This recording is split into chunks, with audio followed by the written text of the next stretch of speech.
Hello again. नई video के साथ हाजिर हूँ। आज फ्राइडे है, सितंबर 9। कल यानी यस्टरडे सितंबर 8 को क्वीन एलिजाबेथ की डेथ हो गई।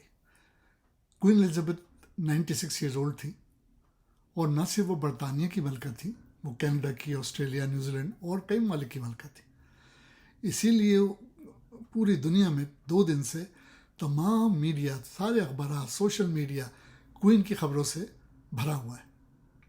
हर किस्म की खबरें आ रही हैं। लोग तारीफ़ें भी कर रहे हैं, कुछ क्रिटिसाइज़ भी कर रहे हैं, कुछ मुख्तलिफ बातें कर रहे हैं। मैं कनाडा में रहता हूँ और जब से मैं पैदा हुआ हूँ मैंने यही सुना है कि मलका एलिजाबेथ है बरतानिया की मलका। मैंने बादशाह का नाम नहीं सुना। मेरी ज़िंदगी में बरतानिया में कोई बादशाह नहीं हुआ और आपकी ज़िंदगी में भी नहीं हुआ होगा, क्योंकि अगर आप सोचें तो इससे पहले क्वीन मदर थी, तो बादशाह को हुए तो बहुत ज़माना हो गया। 70 साल से तो क्वीन एलिजाबेथ क्वीन थी और क्वीन एलिजाबेथ ने अपनी ज़िंदगी में अपने बड़े बेटे चार्ल्स को तख्त ताज नहीं दिया, जबकि उनकी वालदा क्वीन मदर ने अपनी ज़िंदगी में ही क्वीन एलिजाबेथ को मलका बना दिया था। क्वीन एलिजाबेथ ने क्यों किया ऐसा, ये तो उन्हीं को पता है। लेकिन जो खबरें आपके हमारे कानों में आई हैं, जो मीडिया पे हमने देखा, जो तबसरे सुने, जो लोगों ने कहा, जो ब्रिटिश मीडिया ने कहा कि वो प्रिंस चार्ल्स के एक मुतल्लका औरत से शादी करने पे नाखुश थी। लेकिन ये रॉयल फैमिली है ना, ये अपनी रेस का बड़ा ख्याल रखते हैं। हैरी ने जब मेगन मार्कल से शादी की बात की थी, तो क्योंकि मेगन मार्कल की माँ काली है, उनको बड़ी फिक्र हो गई थी कि इनके जो बच्चे होंगे वो कैसे होंगे। और बताया जाता है कि शाही ख़ानदान में इस पर बातचीत भी हुई थी कि बच्चों का स्किन कलर कैसा होगा। यानी वो रेस की इतनी केयर करते कि हमारी रेस बदल रही है। तो और दूसरी बात ये थी कि जो मेगन मार्कल थी वो पहले से शादीशुदा भी थी, उसके बॉयफ्रेंड्स भी थे, तो आई एम श्योर क्वीन उस पर खुश नहीं थी। और उसका रिएक्शन हुआ, मेगन मार्कल ने बहुत दफ़ा जिसका जिक्र किया, और उस रिएक्शन के नतीजे में हैरी ने अपनी शाही पोजीशन छोड़ दी। यानी वो प्रिंस हैरी से हैरी हो गया और मेगन मार्कल को हैरी से शादी करने के बाद प्रिंसेस का खिताब नहीं मिला, कोई भी नहीं मिला। डैश ड्यूक किसी किस्म का कोई खिताब नहीं मिला उन्हें। उनके शाही ओहदे ख़त्म हो गए और उन्होंने खुशी से ख़त्म कर दिए, for what ever the reason, they know better. अब क्या हुआ कि क्वीन को एक तो चार्ल्स का धचका लगा था और सदमा हुआ था, दूसरा हैरी का हो गया, अपने पोते का भी। तो क्वीन ने यकीनन डिसाइड किया होगा कि मैं जब तक जिंदा हूँ चार्ल्स को तख्त ताज नहीं दूंगी।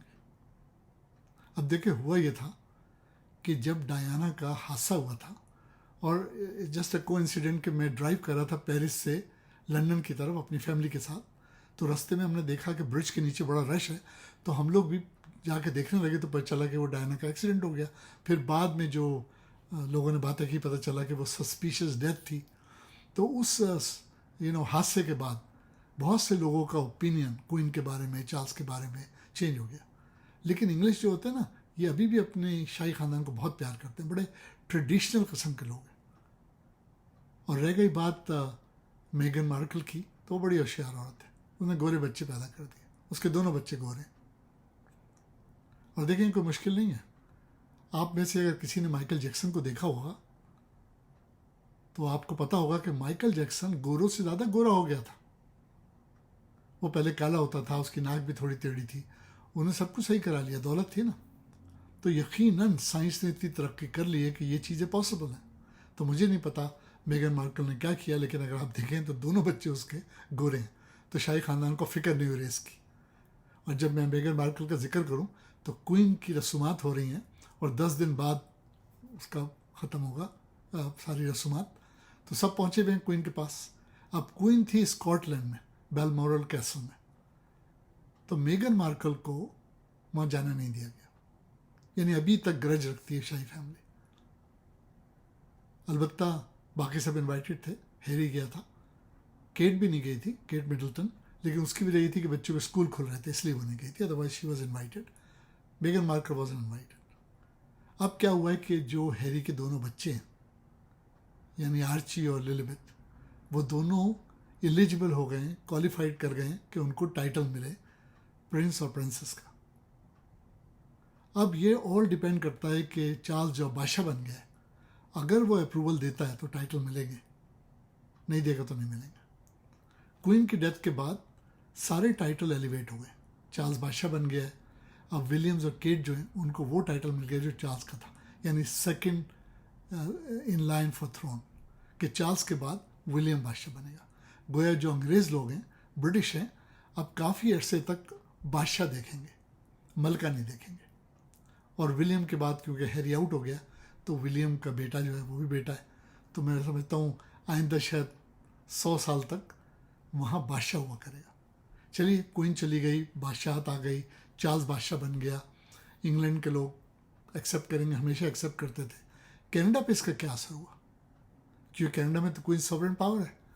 अब देखा जाए हमारे जो कैनेडियन है, जब मैं कनाडा आया था 46 ईयर्स पहले, तो मुझे किसी ने कहा था कि कैनेडियन जो है ये स्पोर्ट्स में पड़े हुए हैं, इनको बियर दे दो, पॉपकॉर्न दे दो, ये अपने स्पोर्ट्स में रहते हैं, इनको पॉलिटिक्स से कोई लेना देना नहीं। आप यकीन करें 36 मिलियन कैनेडियंस में 10% को भी नहीं पता होगा कि जो शाही ख़ानदान है उसको कौन रिप्रेजेंट करता है इधर और क्या खर्चा आता है।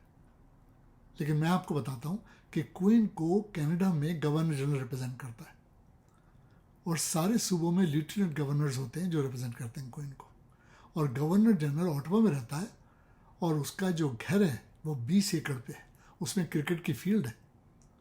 और गवर्नर जनरल, उसका स्टाफ, सूबों के लेफ्टिनेंट गवर्नर, उनका स्टाफ, इन सब का खर्चा एक अंदाजे के मुताबिक $1 बिलियन ईयर आता है। यानी हम और आप अपने टैक्स मनी से $1 मिलियन शाही ख़ानदान को रिप्रेजेंटेशन के लिए रखते हैं।